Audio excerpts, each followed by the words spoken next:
দিয়ে যেতে হবে। তো থাক, বালতি নিয়ে নিই, বালতিতে আমি করে ফেললাম। দেখুন, বেশি বড় বালতি না, ছোট বালতি। তো আপনারা বড় বালতিতে করলে আরও বেশি ফলন পাবেন।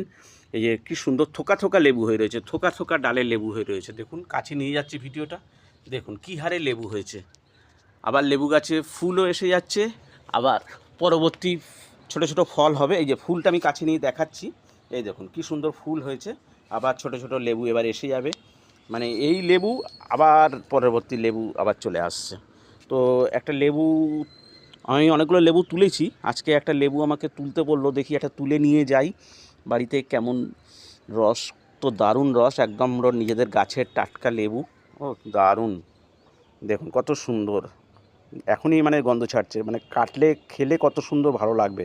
নিজেদের গাছের লেবু দেখুন কত সুন্দর করা যেতে পারে, খালি মাটি, ভার্মিকম্পোস্ট, গোবর সার দিয়ে এইভাবে এত সুন্দর। আর খোল পচা জল মাঝে মাঝে দিতে হবে, আর রেগুলার জল গাছকে দিতে হবে।